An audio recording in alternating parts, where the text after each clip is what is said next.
하나님의 말씀입니다. 오늘 이 말씀 가지고 함께 나눌 텐데요. 제목은 이제 세상의 벗이 되지 말라인데 사실 내용의 시작은 다툼이라고 하는 주제부터 좀 시작을 해야 될 것 같아요. 1절에서 야고보는 너희 중에 싸움이 어디로부터 그리고 다툼이 어디로부터냐라고 지금 질문하고 있어요. 우리는 사실은 이거를 경험적으로 알고 있습니다. 어떤 것을 경험적으로 알고 있냐면 예수님을 그리스도로 믿는, 그렇게 고백하는 그리스도인들의 공동체인 교회 안에서도 얼마든지 다툼이 있을 수 있다라고 하는 것을 우리는 알고 있습니다. 많이 경험해 오지 않았습니까? 특별히 하나님의 일을 한다고 하는 그 과정 속에서 우리는 다투기도 하고 싸우기도 합니다. 제가 예전에 고등부 전도사였을 때, 그러니까 거의 뭐 초창기였죠. 전도사가 된 지 뭐 한 1년, 2년 차였을 때 부장 장로님이 계셨고 부감 집사님이 계셨어요. 근데 부감 집사님과 회의를 하다가 정말 대판 싸웠습니다. 뭐 치고받고 싸운 건 아니고 말로 대판 싸웠는데 왜 싸우게 됐냐면 이거였어요. 그러니까 우리가 고등부를 위해서 회의를 하는 자리였는데 늘 장로님은 바쁘셔가지고 회의에 참석을 못하셨고 부감 집사님과 또 몇몇 그 집행부라고 불리는 선생님들 그리고 저까지 포함해서 이렇게 여러 명이 모여서 회의를 했어요. 근데 회의를 하다 보면 서로 의견이 안 맞을 수도 있지 않습니까? 근데 많은 시간을 공들여가지고 의견이 조율이 됐습니다. 의견이 조율이 됐는데 갑자기 부감 집사님이 그 조율된 의견을 가지고 장로님을 따로 만나서 이야기를 하고 난 다음에 장로님한테 결제를 못 받았다고, 장로님이 허락하지 않으신다고 하면서 그 이야기를 뒤집어 갖고 오시는 경우가 여러 번 반복이 되었어요. 또 어떤 경우가 있냐면 부감 집사님은 이 이야기를 동의하는데 많은 선생님들이 그 이야기에 동의하지 않는 경우 이야기는 선생님들이 동의하는 쪽으로 결정이 났습니다. 그런데 부감 집사님이 이 회의에서 결정된 내용을 가지고 장로님을 뵙고 오면 부감 집사님이 원하는 쪽으로 뭔가 의견이 다시 결정되는 것처럼 장로님이 그렇게 얘기했다는 이야기를 하지만 사실 우리는 믿을 수 없는, 그러다 보니까 마음속에 뭔가 자꾸 불편함이 들어오기 시작하면서 나중에는 제가 욱해서 이런 얘기를 한 겁니다. 부감 집사님, 여기서 결정된 것은 결정된 것으로 돼야 됩니다. 아니고 나중에 장로님을 따로 만나셔서 뭔가 이야기가 변해서 오게 되면 우리가 여기서 1시간, 2시간씩 모여서 회의하는 것이 아무 의미가 없지 않겠습니까? 이 얘기를 한 거예요. 차라리 그러면 장로님이 안 계시면 우리 회의하지 맙시다. 막 이러면서 정말 나이도 어린 전도사가 부감 집사님과 싸웠어요. 그리고 난 다음에 굉장히 불편했는데 사실은 뭐 다른 게 있었던 건 아닌 것 같아요. 이거는 그 당시만 해도, 그리고 얼마 전까지만 해도 저는 이렇게 하는 것이 열심이 있는 모습이라고 생각을 했습니다. 열심이 있고 열정이 있기 때문에 이렇게 해도 괜찮다는 생각을 했던 것 같아요. 싸워서라도 무언가 우리가 더 잘해낼 수 있다면 이렇게 하는 것이 맞다라는 생각이 제 안에 분명히 있었던 것은 확실합니다. 그런데 야고보는 이러한 다툼이라고 하는 것의 근본적인 원인을 오늘 본문에서 무엇이라고 얘기하냐면 욕심이라고 얘기합니다. 다툼의 근본적인 원인, 다툼을 일으키는 근본적인 원인은 무엇이냐면 욕심이라고 얘기하고 있어요. 자, 열심과 욕심 사이라고 하는 이 문장을 가지고 한번 생각을 해보시죠. 애매한 경계선이 있는 것처럼 느껴져야 합니다. 열심이 있고 욕심이 있습니다. 어느 것이 열심이고 어느 것이 욕심이겠습니까? 선한 일을 행하면서 선한 일 자체가 중요한 것이 아니라 선한 일을 행하고 있는 나 자신 자체가 중요해지는 지점에 서게 된다라고 하는 거예요. 이게 열심인지 욕심인지가 헷갈리는 지점이 분명히 있다라고 하는 겁니다. 우리의 다툼의 모든 근원이 욕심으로부터 비롯됐다는 것을 인정하라라고 하는 것처럼 지금 들립니다. 그런데 과연 우리에게 주어지는 질문은 무엇이냐면 이걸 인정할 수 있겠는가라고 하는 거예요. 정말 우리가 다투고 있는데 이 다툼의 모든 것이 나의 욕심으로부터 비롯된 것을 인정할 수 있겠는가를 묻고 있는 것이죠. 다툼이라고 하는 것은 좀 이렇게 간략화시키기는, 단순화시키기는 굉장히 어렵지만 이렇게 얘기할 수 있을 것 같아요. 내 주장을 그러니까 다툼은 내 주장을 하는 거예요. 내 주장을 한다는 것은 무엇이냐면 내가 옳다고 믿는 것을 상대방에게 강요하는 겁니다. 예를 들면 이런 거예요. 내가 말하는 게 옳아. 그리고 이것은 내가 갖는 게 맞아. 이 자리에는 내가 서 있는 게 맞아. 그리고 심지어 이 사랑은 내 것이 분명해. 라고 하는 것을 주장하는 것이 어떻게 보면 다툼의 원인이 된다라고 하는 것이죠. 야고보는 이러한 우리의 욕심이 분명히 다툼의 원인이 되어지는데, 우리가 이야기하는 이 욕심이라고 하는 것은 결코 만족할 수 없는 것이다 라고 또 이야기를 계속 진행해 나갑니다. 욕심이 채워질 수 없다라고 하는 것에 대해서 어떻게 생각하세요? 욕심이 채워질 수 없다라고 하는 것은 이해되는 측면이 있지만 사실은 굉장히 철학적인 말입니다. 왜냐하면 우리가 원하는 것은 채워질 수 있기 때문에 그래요. 배가 고픈 것은 먹어서 채울 수 있습니다. 갖고 싶은 것도 우리가 가지면 채워집니다. 그리고 자고 싶은 것도, 피곤한 것도 우리가 잠을 자게 되면 해결되어지는 문제라고 하는 것이죠. 그런데 이런 것에 있어서 핵심은 무엇이냐면 이것이 전부 다 일시적이라고 하는 거예요. 또다시 시간이 흐르게 되면 다시 또 다른 어떤 욕심과 갖고 싶은 마음들이 우리에게 일어난다고 하는 것이죠. 마치 갈증처럼 갈증은 해결되어지지만 어느 순간에 다시 또 끝나지 않고 반복되어진다라고 한 것과 같은 것 같아요. 그래서 지금 야고보는 이렇게 얘기합니다. 욕심을 내어도 얻지 못하여 살인한다. 그리고 시기하여도 능히 취하지 못함으로 다투고 싸운다 라고 이야기를 해요. 자, 얻을 수 없다고 판단되어지면 내가 뭔가를 굉장히 얻고 싶습니다. 그런데 이걸 내가 얻을 수 없다고 판단되어지면 포기하면 되는데, 우리는 얻을 수 있다라고 믿는 것이 문제인 것처럼 보입니다. 이게 욕심이 갖고 있는 특성인 것은 분명해요. 욕심은 결코 채울 수 없는 것임에도 불구하고 우리는 이 욕심을 채울 수 있을 것이다 라고 생각하는 부분이 있다라고 하는 것이죠. 그래서 뭔가 채워질 수 없는 것임에도 불구하고 채워질 수 있는 거야, 그러니까 한번 열심히 해봐 라고 하는 거에 속아서 아둥바둥 이거를 뭔가 채우려고 노력하게 되어지는 것이죠.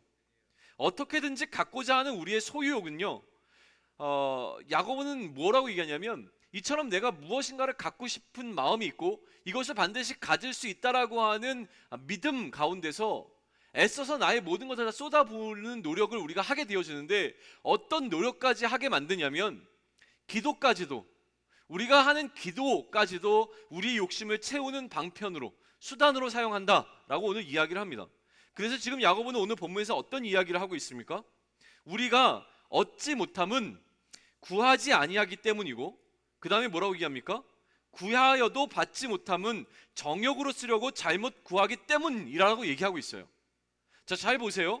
이 구절은요, 구하지 않기 때문에 얻지 못하고 구하여도 얻지 못하면 우리의 정욕을 위하여 잘못 구하기 때문이라고 얘기하는 이 구절은 우리가 드리는 기도가 잘못되었다라고 하는 것을 가리키기 위하여 말할 때 가장 많이 등장하는 성경 구절 가운데 하나입니다. 그런데 오늘 우리는 지금 이 구절만 살펴보는 게 아니라 이 구절이 속해 있는 한 단락을 살펴보고 있잖아요. 지금 논의는 어떻게 시작되었습니까? 처음에 논의는 다툼에서 출발했습니다. 다툼이 왜 있는가? 다툼의 원인을 뭐로 봤습니까? 욕심으로 본 거예요. 그래서 우리는 욕심을 채우기 위하여 다투는 방식으로 욕심을 채워나가는데, 그 가운데서 우리 욕심을 채우기 위하여 수단으로 활용하고 있는 게 또 한 가지인데, 그것이 무엇이다? 기도라는 문제라고 지금 야고보는 얘기하고 있는 거예요. 심지어 우리는 하나님 앞에 드리는 기도조차도 우리의 욕심을 채우는 방편으로 기도를 사용하고 있는 것이 아닌지 돌아보라, 이 얘기를 하고 있는 거예요. 자, 우리는 굉장히 여기서 잘 생각하고 잘 판단하셔야 됩니다. 우리 신앙인들이 나의 신앙조차도 나의 욕심을 채우는 수단으로 사용하고 있는 것에 대한 경고를 지금 야고보는 하고 있다라고 하는 거예요. 기독교는요, 나의 영광을 위한 종교가 결단코 아닙니다. 기독교는 하나님의 영광을 위해서 존재하는 종교인 것이에요. 웨스트민스터라고 하는 그 요리문답에 보게 되면 우리 그리스도인들은 사람이 제일 되는 목적이 하나님을 영화롭게 하는 것과 영원토록 그를 즐거워하는 것이라고 믿는 자들이 바로 그리스도인들입니다. 다시 한번요, 우리 그리스도인들은 사람의 제일 되는 목적이 하나님을 영화롭게 하는 것과 그리고 영원토록 그를 즐거워하는 것이라고 믿는 자들이라고 하는 거예요. 그런데 실제 우리의 삶은 어떠합니까? 저는 늘 생각하는 것 같아요. 내가 늘 기도하는 기도의 제목은 무엇이냐면, 제가 지금 이렇게 강단에서 말씀을 선포하는 설교자로 서는 것이, 혹은 목사로 목용하는 자리에 있는 것이 저의 생계의 수단을 위한 것이 아니었으면 좋겠다라는 기도를 합니다. 그런데 이것보다 저에게 더 실감나게 다가오는 것은 무엇이냐면, 제가 더 두렵고 떨리는 지점은 어디냐면, 내가 목사를 하는 것이 나의 명예를 나타내기 위하여서, 나의 영광을 드러내기 위해서 하는 것이 아니었으면 좋겠다라고 하는 바람이 있습니다. 타인에게 인정받고 싶은 이 욕구는요, 끊임없이 물밀도록 올라옵니다. 생계의 수단이라고 하는 것은 어떻게 보면 가볍습니다. 근데 그게 중요한 게 아니라 사람들에게 인정받고자 하는 이 욕구가 끊임없이 제 안에서 올라오게 된 것을 느끼면서 무엇이 더 먼저인가라고 하는 헷갈리는 지점에 늘 서게 되는 것 같아요. 우리는 정말 잘 판단해야 합니다. 우리는 신앙인들이 나의 신앙조차 나의 욕심을 채우는 방편으로 사용하는 것에 너무나 익숙하고 빠르게 거기에 반응하고 있는 것을 보게 되어진다라고 하는 거예요. 여러분의 신앙은 어떻습니까? 여러분들이 지금 청년 그리스도인으로 혹은 그리스도인으로 이곳에 나와서 이렇게 예배자로 서는 것이 과연 하나님의 영광을 위한 것인가, 아니면 나를 위한 것인가, 분명히 우리는 고민해야 된다고 하는 것입니다. 그리스도인임에도 불구하고 이러한 욕심을 따라 사는 자들을 야고보는 무엇이라고 부르냐면 간음하는 여인들이라고 부릅니다. 굉장히 강력한 표현이에요. 간음하는 여인들이라고 하는 이 표현은요, 성경에서 굉장히 유명한 표현 가운데 한 가지입니다. 왜냐하면 하나님께서는 특별히 구약에서 하나님과 이스라엘 관계를 부부 사이로 설명하고 계세요. 하나님이 남편 되시고 또 이스라엘은 아내 된 관계예요. 그런데 이스라엘이 하나님의 뜻대로 행하지 않을 때마다, 하나님부터 벗어나려고 할 때마다, 혹은 우상을 섬길 때마다, 혹은 이방 나라를 더 사모할 때마다 성경은 이 이스라엘 가르쳐서 뭐라고 얘기하냐면 간음한 아내라는 표현을 사용하게 되어지는 것입니다. 그러니 이 간음한 여인이라고 하는 것은 이중적인 의미를 가져요. 첫 번째는 아까도 얘기했지만 어떤 욕심이라고 하는 부분에서, 육체적인 욕심이라고 하는 부분을 제어하지 못하고 결국은 간음하게 되어버린 어떤 사람, 욕망의 그 사슬을 끊어내지 못했던 한 사람을 가리키는 것일 수도 있고요. 또 한 가지는 무엇이냐면 남편을 저버리고 애인에게 간 아내와 같은 범죄 행위를 행한 간음이라고 하는 부분으로도 이거를 이해할 수 있게 되어집니다. 자신의 욕심을 채우기 위해서 다투고 그들의 신앙까지도 이 욕심을 채우는 수단으로 사용할 수 있는 어떠한 사람들에 관한 이야기입니다. 그리스도인들을 향해서 간음한 여인이라고 부르고 있는 이 야고보의 책망 앞에서 우리는, 저와 여러분은 정말 자유로울 수 있겠는가라고 하는 것을 생각해 보셔야 됩니다. 야고보는 이거를 묻고 있는 거예요. 지금 신앙의 모습으로 보여지고 있는 이 모든 행위들이 정말로 하나님을 위한 것인지 아니면 나의 욕심을 채우기 위한 수단으로 우리가 사용하고 있는 것인지에 대해서 정직하게 너의 본심을 드러내라 라고 묻고 있는 겁니다. 우리는 무엇인가를 바라보며 살아가고 있습니다. 이러한 바람이 때로는 소망이 되어지기도 하고요, 때로는 욕심이 되기도 합니다.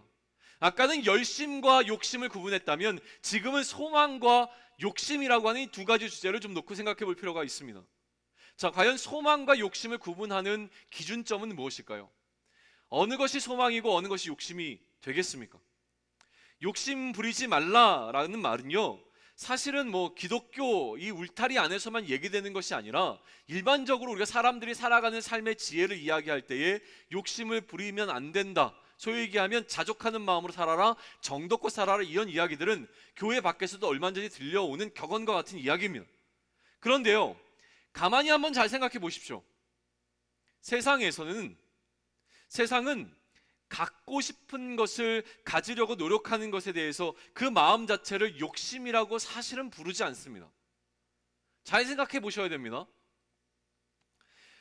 세상은 오히려 우리가 원하는 것을 소유하고 가지라고 이야기하지, 우리가 갖고 싶은 것을 절제해야 된다, 갖고 싶은 마음이 드는 것이 욕심이다, 이런 식으로 이야기하지 않는다는 말이에요.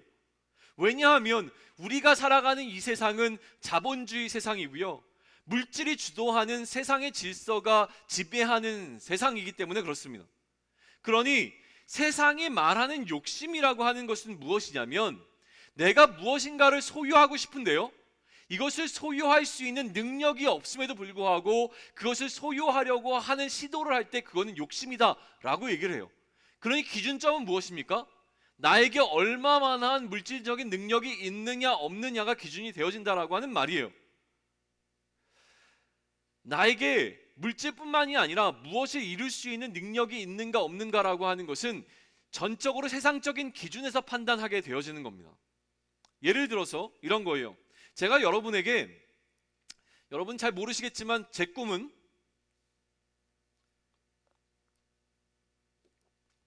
제 원래의 꿈은 대통령이 되는 거예요 라고 얘기하면 여러분들은 뭐라고 얘기하겠습니까? 목사님 정말 좋은 꿈을 갖고 계시네요. 꼭 그거를 소망으로 품고 이뤄냈으면 좋겠어요. 나중에 대통령 되시면 저를 잊지 말고 장관 자리에 한 자리 부탁합니다. 이런 얘기를 하겠습니까? 아니면 뭐 저런 거를 이룰 수도 없는 거를 얘기하는 거야. 그러니까 망상과 같은 어떤 꿈이야. 뭐 이렇게 얘기하시겠습니까? 무언가 기준점이 있어요. 딱 보기에도 대통령이 되는 사람들에 대한 기준들이 있어요. 좋은 학벌을 갖고 있어야 되고 일찍부터 정치에 입문을 해야 되고 무언가 세상 가운데서 정치적인 행위들을 통해서 인정을 받는 것들이 필요하다라고 하는 기준이 있어요. 이 기준에 부합하지 아니하면 그러면 욕심이라고 이야기하는 겁니다. 그러니 지금 우리는 욕심이라고 하는, 지금 야고보가 이야기하고 있는 욕심에 관해서 함께 마음을 나눌 때에 뭐가 필요하냐면 세상적인 기준에서 욕심이 아니라 성경에서는 무엇을 욕심이라고 이야기하는가를 먼저 살펴봐야 됩니다. 욕심이라고 하는 단어를 딱 들을 때에 세상에서 이야기하는 정의로 욕심을 이해하기 시작하면 오늘 야고보가 이야기하고 있는 이야기가 우리에게 이해되지 않습니다. 그러니 지금부터는 성경에서 어떻게 욕심에 대해서 정의를 내리는가에 관한 이야기를 나눠보면 좋겠습니다. 성경은요, 우리가 세상에 마음을 두는 것을 탐심이라고 이야기하고요, 이것을 때로는 정욕이라고 하는 단어로 표현을 합니다. 어떤 것을요? 우리가 세상에 마음을 두는 것을. 성경은 우리가 세상이 세상의 질서대로 운행되어지고 있는데 이것을 흠모할 때, 나도 저 세상의 질서 속에서 포함되고 싶다라는 마음을 갖게 되어질 때에, 그래서 그것을 하고 싶을 때에 그 마음을 욕심이라고 부르고 있어요. 만약 우리가 세상이 아니라 우리의 마음을 하나님께 둔다면 이것은 소망이라고 이야기합니다. 성경적인 이야기예요. 만약에 우리가 이렇게 얘기합니다. 하나님의 자녀가 되고 싶다라는 이야기를 한다면 그거는 욕심이 아니라 오히려 소망이라고 이야기합니다. 이해되시나요? 천국을 소유하고 싶어요. 어떻게 하나님 나라를 소유하겠다라고 하는 꿈을 꿀 수 있는 자가 되었습니까? 이것을 성경은 우리로 하여금 소망하고 있다라고 이야기하지 욕심 부리고 있다라고 이야기하지 않습니다. 영원히 살고 싶어요. 하나님을 믿음으로 말미암아 영생을 얻는 부분에 관하여서 성경은 우리로 하여금 소망을 품고 있다고 이야기하지 그것이 욕심이라고 이야기하지 않습니다. 그러니 성경에서 이야기하고 있는 것은 우리의 마음이 어디에 있는가가 기준이 되어지는 거예요.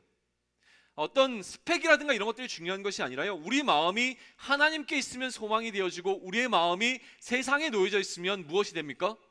욕심이 된다라고 정의 내리고 있다라고 하는 거예요.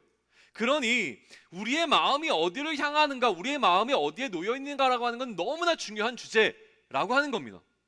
자, 이거를 성경의 기자들은 각기 자신들의 방식으로 설명을 해내고 있어요. 제가 늘 자주 인용하고 있는 누구? 바울은요, 이걸 어떻게 설명하냐면 위와 아래라고 하는 공간, 장소의 개념으로 설명을 합니다. 위에 놓여 있는 것은 소망이고 아래 놓여 있는 것은 욕심이고 정욕입니다. 이해되십니까? 그러니 우리는 땅을 바라보는 것이 아니라 어디로? 위를 바라보는 삶을 살아라고 얘기하는 것이 바울의 접근 방식입니다.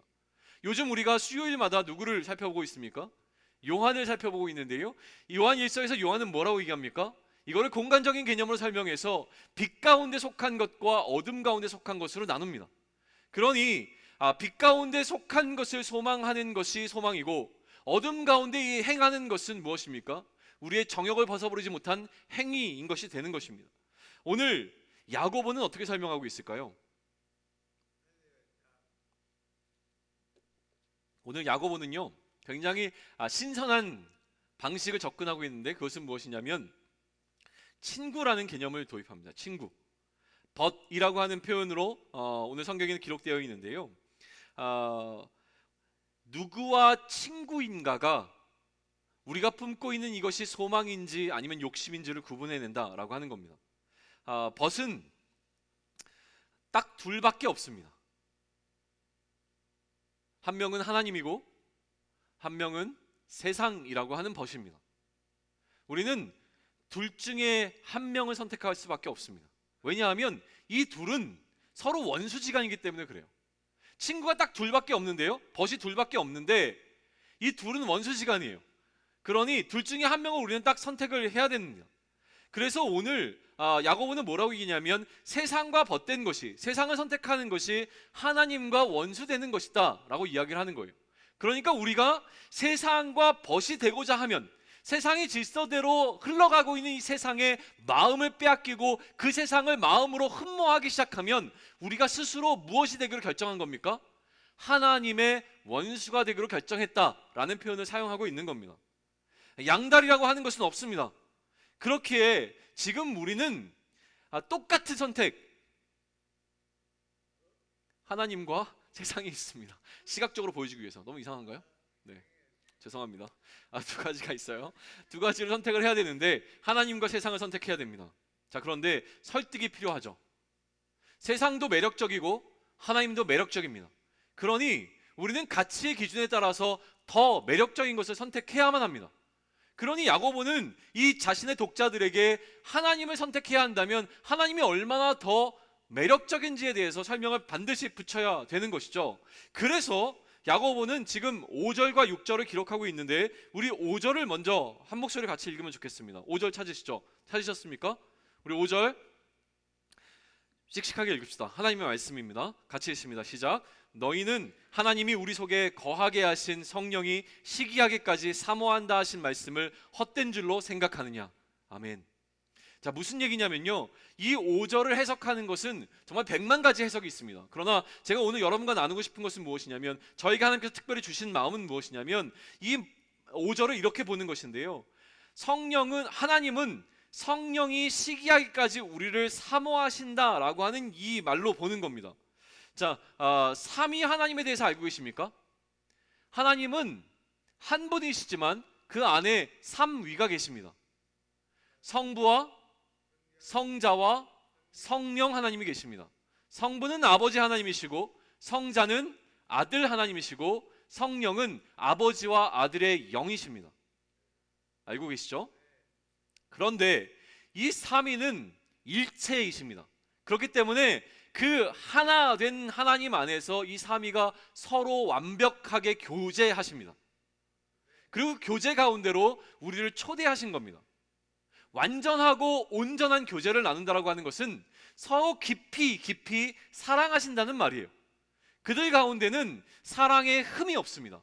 가장 완벽한 사랑이신 하나님께서 그 안에서 삼위가 서로 사랑하시며 서로 온전하게 교제하고 있다고 하는 것을 우리가 유추해 보는 것은 어렵지 않습니다. 그런데요, 하나님이 우리를 너무나 사랑하셔서 그의 아들을 이 땅에 보내신 사건이 발생했습니다. 그리고 이 아들이 이 땅에서 맡겨진 사역을 다 감당하시고 하늘로 올라가면서 우리를 고와 같이 내버려 두지 아니하시고 우리에게 누구를 주셨습니까? 성령을 주셨습니다. 보혜사를 주신 것이죠. 그 보혜사 성령이 지금 예수를 그리스도로 고백하는 성도, 신자인 우리 안에 거하십니다. 성령은 하나님과 그 아들 예수님은 지금 하나님 나라에 거하시는 것으로 표현되지만 성령은 어디예요? 우리 마음 가운데 거하시는 하나님으로 이해되어집니다. 성령이 우리 마음 가운데 거하시는데요, 성령이 우리 마음 가운데 거하시면서 보는 겁니다. 하나님이 너무 우리를 사랑하시니까, 성령님과 하나님도 서로 사랑하시잖아요. 근데 하나님이 우리를 사랑하시는 이 사랑이 너무 질투나게 부러운 겁니다. 질투나게 부럽다는 말이 맞습니까? 시기하기까지 사모하는 거예요. 하나님께서 우리를 사모하십니다. 하나님께서 우리를 날마다 생각하시는 거예요. 하나님께서 저라고 하면 또 감정이입이 안 되니까, 여러분을 하나님께서 날마다 생각하시는데 성령님이 시기할 정도라는 거예요. 너무 부러워. 하나님과 성령님은 완벽하게 서로 교제하고 계시잖아요. 그런데도 불구하고 하나님께서 우리를 사랑하시는 그 사랑이 성령님께서 시기하실 정도로 어마어마하다는 겁니다. 도대체 얼마나 하나님께서 우리를 사랑하시면 성령님께서 시기하실 정도가 되겠냐라고 하는 거예요. 갑자기 떠오르는 말도 안 되는 예화가 하나 있어서,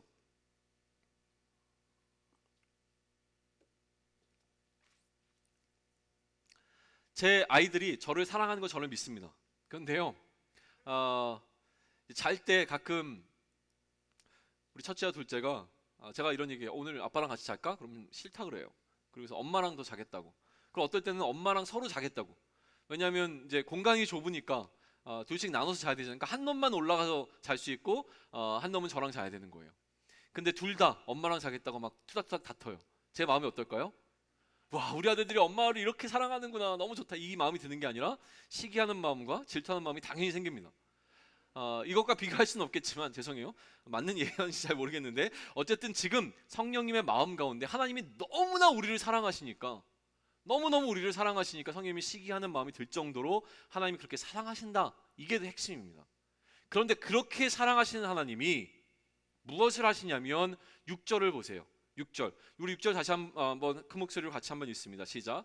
그러나 더 큰 은혜를 주시나니 그러므로 일렀을 때 하나님이 교만한 자를 물리치시고 겸손한 자에게 은혜를 주신다 하였느니라. 앞부분만 보시죠. 뭐라고 기록되어 있습니까? 그러나 더욱 큰 은혜를 주시나니. 누가요? 성령님이 시기할 정도로 우리를 너무나 사모하시는, 너무나 우리만 생각하시는 그 하나님이 우리를 위해서 어떻게 하면 좋을까, 어떻게 하면 좋을까 하다가 우리에게 뭘 주신대요? 더 큰 은혜를 주신다는 거예요.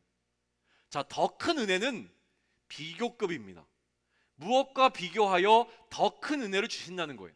무엇과 비교하고 있을까라고 하는데요, 이것도 사실 쉽지 않은 부분이지만 이렇게 해석할 수 있습니다. 어떻게요? 앞에 우리의 욕심 때문에 우리가 갖고 싶어 했던 어떤 것보다 훨씬 더 큰 것을 주실 준비가 되어 있다는 거예요. 이해되세요?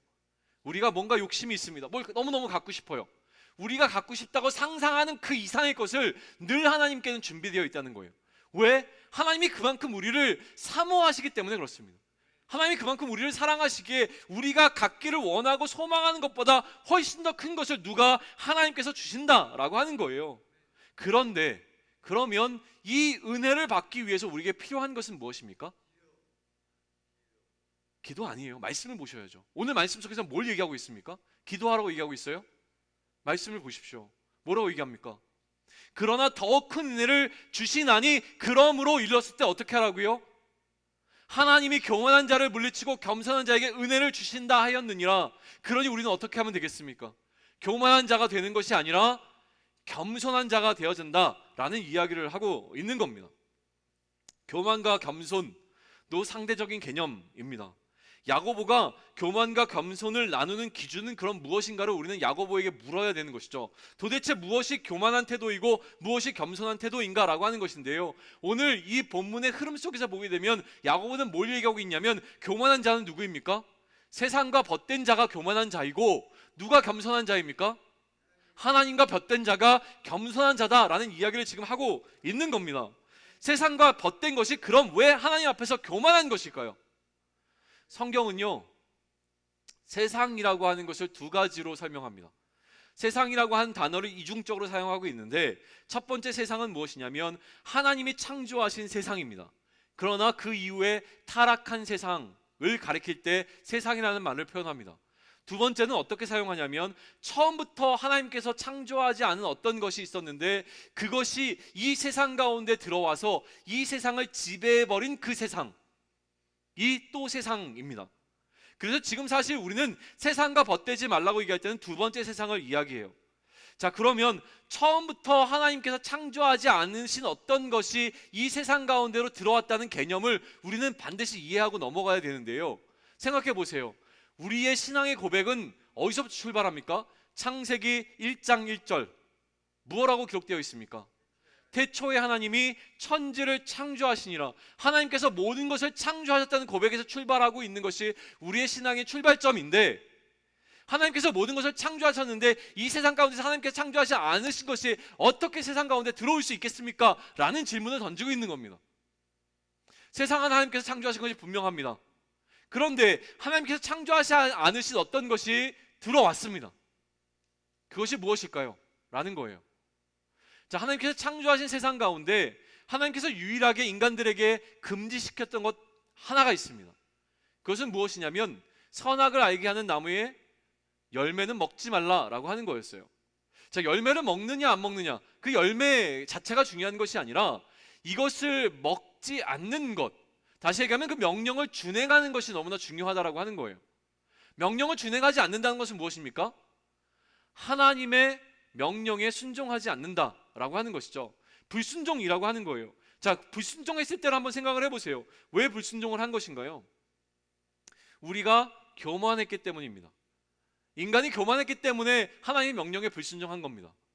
먹어도 죽지 않을 거야, 괜찮을 거야 라는 생각으로 하나님의 생각을 우리가 스스로 판단하기 시작한 것이죠. 이게 바로 교만이라고 하는 거예요. 하나님의 생각을 내가 스스로 판단함으로 내가 하나님보다 더 위에 있고자 하는 것, 이것이 교만한 것이고 이것이 거만한 것이라고 표현하는 겁니다. 우리는 사실 이처럼 너무나 교만한 신앙생활을 하고 있고 하나님 앞에 너무나 거만한 태도를 보이고 있다고 하는 것을 인정하셔야 합니다. 정말 어떻게 보면 너무나 사소한 문제와 사소한 주제에 있어서 우리는 하나님 앞에서 너무나 거만하고 교만한 태도를 보이고 있다고 하는 거예요. 하나님께서 우리에게 말씀하시면 가서 그물을 내려야죠. 하나님께서 가라고 명하시면 가야죠. 하나님께서 내려놓으라고 하면 내려놓아야죠. 하나님께서 나눠주라고 하면 나눠주어야죠. 하나님께서 나가서 나의 증인이 되라고 하시면 해야죠. 그런데 하나님의 명령 앞에서 우리는 왜 이렇게 말이 많습니까? 왜 이렇게 할 이야기가 너무나 많습니까? 라고 하는 거예요.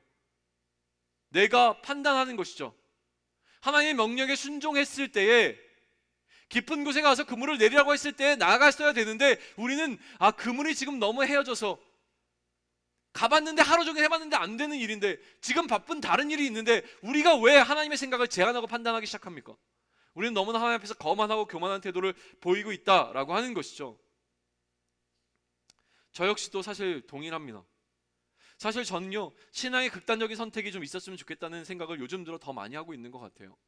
여러분도 그랬으면 좋겠습니다. 그 가운데서 하나 지금 해보고 싶은 것 중에 한 가지는 무엇이냐면 아이의 자녀의 양육의 문제예요. 지금까지는 내가 어떻게 이 자녀들을 잘 키울 수 있을까를 고민했다면 이제는 하나님 앞에서 올바로 서 있는 자녀를 어떻게 키워낼 것인가 라고 하는 것을 고민하기 시작했습니다. 과연 하나님께 모든 것을 맡기고 하나님을 아는 아이로 키워냈을 때에 하나님께서 모든 것을 다 책임져 주신다라고 하는 것에 대해서 저의 모든 것을 다 맡겨보는 신앙의 결단과 극단적인 선택을 좀 해보려고 합니다. 이것처럼 우리 삶 가운데서 무언가 우리는 신앙의 극단적인 결정들을 내릴 수 있는 용기가 좀 있었으면 좋겠다는 이야기입니다. 하나님의 은혜를 받는 하나님의 벗이 되기 위하여 야고보는 우리에게 그러므로 두 가지를 크게 권면하고 있습니다. 첫 번째는 무엇이냐면요, 우리가 상상하는 그 이상을 받기 위하여서 야고보가 우리에게 교만한 자가 아니라 겸손한 자가 되라고 이야기를 하는데, 겸손한 자가 되어질 때에 우리에게 권면하고 있는 두 가지, 첫 번째는 무엇이냐면 하나님께 복종하라 라고 하는 것입니다. 7절인데요, 그런즉 너희는 하나님께 복종할지어다. 자, 그리고 난 다음에 하나님께 복종하는 것에 대해서 뭐라고 설명하냐면 첫 번째는 마귀를 대적하라고 얘기합니다. 마귀를 대적하면 마귀가 너희를 멀리할 것이고 하나님을 가까이 하라, 그러면 하나님께서도 너희를 가까이 하실 것이다, 이 설명을 하는 겁니다. 자, 우리가 겸손해지는 것은 무엇이라고요? 아까도 얘기했지만 하나님의 명령 앞에 복종하는 것입니다. 여전히 내가 하나님 앞에 복종할 수 없는 수만 가지 이유가 있다면 우리는 어떠한 자입니까? 하나님 앞에 교만하고 거만한 자일 수밖에 없는 겁니다. 그러니 우리는 어떤 방향으로 나아가야 합니까? 우리로 하여금 마치 선악과를 따먹으려 했던 하와에게 괜찮아 죽지 않을 거야 라고 우리를 유혹했던 마귀의 속삭임에 아니야, 하나님의 명령을 어기면 안 돼라고 담대하게 노라고 답할 수 있는 그것이 우리에게 필요하다라는 이야기를 하는 겁니다. 여전히 세상은 우리를 향해서 얘기할 겁니다. 아니야, 괜찮아 하나님의 명령대로 안 살면 좀 어때, 괜찮아, 이 얘기할 거예요. 그때 우리는 뭘 해야 된다는 겁니까? 마귀를 대적하라라고 얘기하는 겁니다.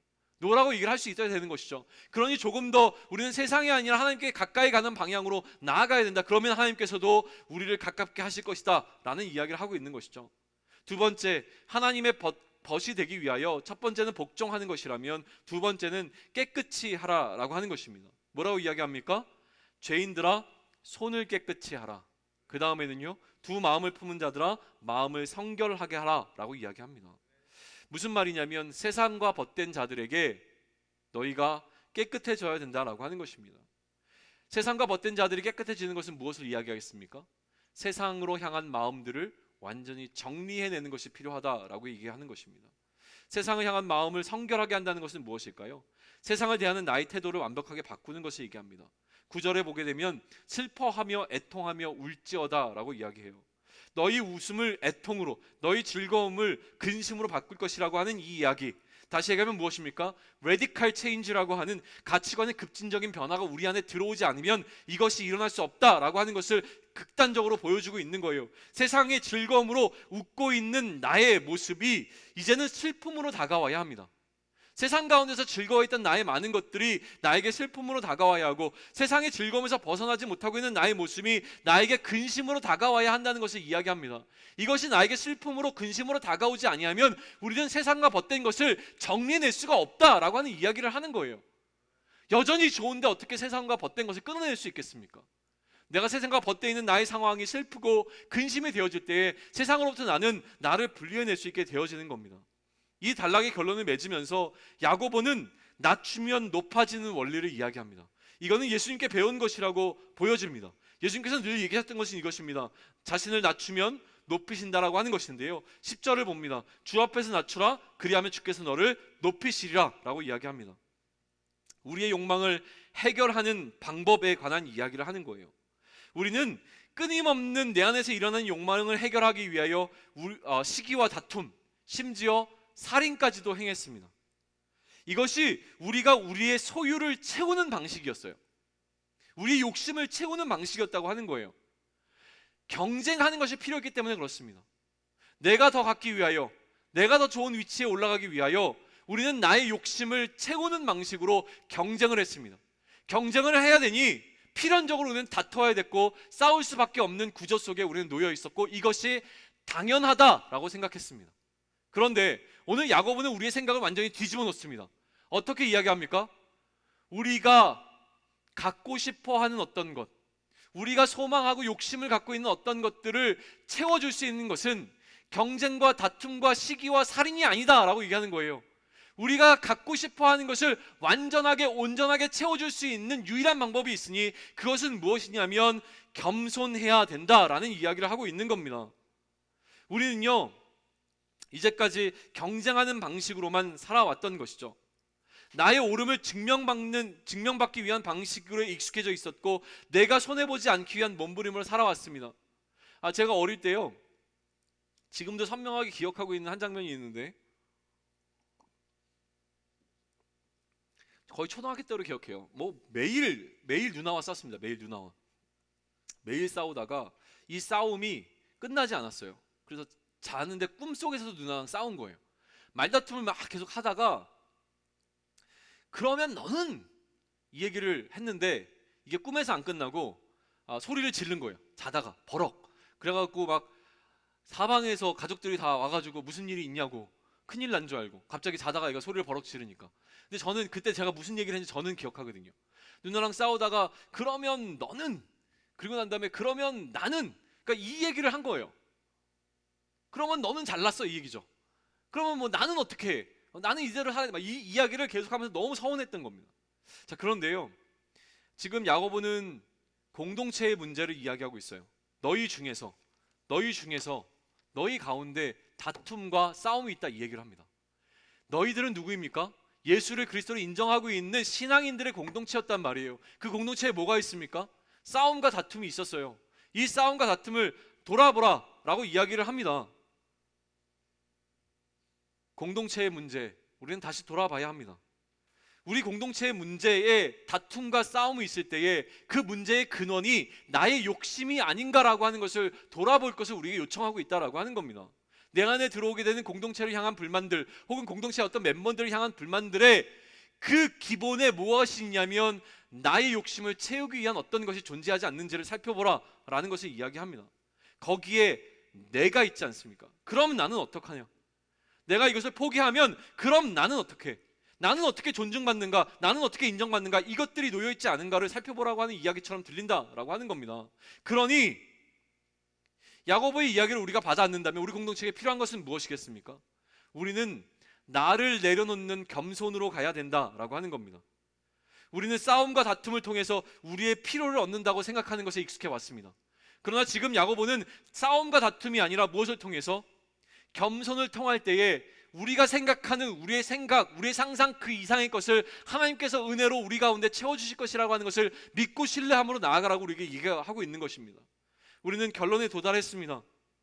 생명력 있는 공동체를 위해서 우리는 공동체 안에서 일어나는 다툼을 중지해낼 수 있는 힘이 있어야 합니다. 이 다툼이 중지될 수 있는 가능성은 무엇이냐면 하나님에 대한 이해가 기반이 되어질 때 가능합니다. 어떤 하나님에 대한 이해입니까? 아까도 얘기했지만 성령이 시기하기까지 우리를 사모하시는 하나님의 마음에 대한 이해가 있어야 됩니다. 그 마음과 공감되어졌을 때에 하나님이 이처럼 나를 사랑하시고 나를 사모하시니 나에게 더 큰 것을 반드시 주실 분이야 라고 하는 것이 인정되는 순간 세상이 아니라 하나님께서 우리에게 주실, 세상에서 얻게 되어지는 어떤 것보다 훨씬 더 큰 것으로 나에게 채워주실 그 하나님의 은혜를 사모하게 되어진다라고 하는 말입니다. 이것이 마음에 와 닿는지를 우리는 물어야 합니다. 이거는 야고보가 이야기한 이야기입니다. 그런데 우리가 지금 요즘 요한과 바울을 계속 살펴보기 때문에 또다시 이야기를 한다면 이거예요. 요한은 무엇이라고 설명하냐면 하나님이 세상을 어떻게 해요? 이처럼 사랑하사라고 이야기했어요. 요한이 깨달은 것은 무엇이냐면요, 하나님이 이 세상을 사랑하는 어떤 것에 관한 것을 깨달은 것에 넘어서는 차원이었습니다. 하나님이 사랑하는 것, 그리고 하나님이 나를 사랑하는 것은 너무나 우리는 당연하게 느껴요. 어떻게 당연하게 느낍니까? 하나님이시니까 세상을 사랑하셔야지 라고 생각을 해요. 그런데 또 다른 방향으로 하나님께서 나니까 나를 사랑하는 건 너무나 당연해, 나는 사랑받을 만한 사람이야 라고 생각을 하면서 하나님의 사랑이 우리 마음 가운데 들어오지 않습니다. 그런데 요한은 뭘 느낀 겁니까? 아니구나, 하나님께서 세상을 어떻게 해요? 이처럼 사랑하시는구나. 이처럼이라고 하는 것이 요한의 마음 가운데 들어왔을 때 요한이 변화되게 된 겁니다. 요한은 깨달은 거예요. 사랑할 수 없는, 멸망할 수밖에 없는 세상을 하나님이 이처럼 사랑하셨구나 라고 하는 것을 깨닫게 되는 지점에서 요한이 변화되기 시작한 겁니다. 이처럼 사랑하는 것이 어떤 사랑입니까? 멸망받을 자를 멸망시키지 않고 영생을 얻게끔 하는 그 사랑입니다. 상한 갈대를 꺾지 않으시는 사랑입니다. 꺼져가는 심지를 끄지 않는 그 사랑이라고 하는 겁니다. 이 사랑을 우리가 깨닫고 있습니까? 상한 갈대는 꺾여지는 것이 당연할 때에 하나님께서 막으신 겁니다. 꺾으면 안 돼. 그 사랑을 보여줬을 때에, 그 사랑을 깨닫게 됐을 때에, 이 사랑이 마음 가운데 들어왔을 때에 요한은 변화되게 된 것이 분명합니다. 바울은요, 요한이 이야기한 이 사랑을 자신의 방식을 이렇게 표현합니다. 내가 그리스도와 함께 십자가에 못 박혔나니 그런즉 이제는 내가 사는 것이 아니요 오직 내 안에 그리스도께서 사신 것이라. 이제 내가 육체 가운데 사는 것은 나를 사랑하사 나를 위하여 자기 자신을 버리신 하나님의 아들을 믿는 믿음 안에 사는 것이라. 요한은 고백했습니다. 하나님이 세상을 이처럼 사랑하사. 그런데 바울은 더 깊은 이해가 있었던 것으로 보입니다. 이처럼 세상을 사랑하는 것을 끝나는 것이 아니라 하나님께서 어떻게 사랑하셨습니까? 나를 사랑하사 나를 위하여 자기 몸 버리신 예수 그리스도를 깨닫게 된 것입니다. 예수 그리스도가 그냥 세상의 어떤 사람들을 위하여 죽으신 것이 아니라 누구를 위하여서? 나를 위하여 죽으신 죽음이었구나. 이것을 깨닫는 순간 바울이 완전히 변화된 겁니다. 이 지식이 있어야 됩니다. 우리에게는 이것이 있습니까?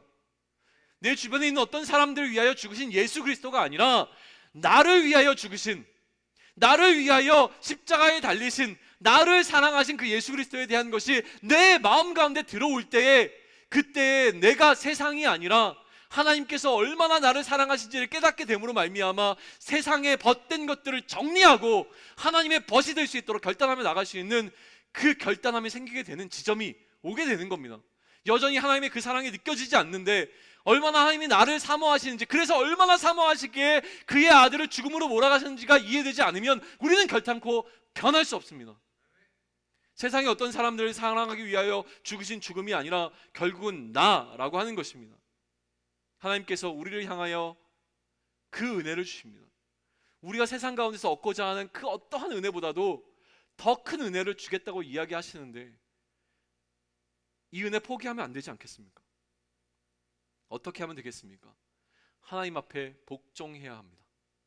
하나님 앞에 복종하는 두 가지에 관해서, 하나님 앞에 겸손해야 되는 것에 대해서 두 가지를 설명하는데, 한 가지는 하나님께 복종하는 것이고 세상과 벗된 것을 정리하라라는 것으로 야고보는 우리에게 교훈을 주고 있습니다. 권면하고 있습니다. 자, 그러면 우리는 어떻게 하면 되겠습니까? 이 결단을, 야고보의 권면을 우리의 결단으로 받아 안아야 되지 않겠습니까? 이것이 가능해질 수 있으면 좋겠습니다. 오늘 초원 모임을 하시면서 여러분들이 나눌 이야기, 이 범위 안에서 이야기들이 나눠졌으면 좋겠습니다. 내가 얼마나 그 하나님의 사랑 가운데 그 하나님을 이해하고 있는가에 대해서 깊이 나누었으면 좋겠습니다. 하나님은 늘 우리에게 우리가 생각하는 것보다 훨씬 더 큰 것을 주신 준비가 되어 있는데 여전히 교만함으로 내가 눈앞에 보이는 먹음직도 하고 보암직도 하고 지혜롭게 할 만큼 탐스럽기도 한 어떤 것에 마음을 빼앗겨 우리가 누릴 수 있는 것을 포기하고 우리의 육신의 정욕과 안목의 정욕과 이생의 자랑을 쫓아 나아가고 있는 삶이 우리의 삶이 아닌가를 돌아볼 수 있는 시간이 되었으면 좋겠습니다. 우리 일어나실까요? 같이 찬양하고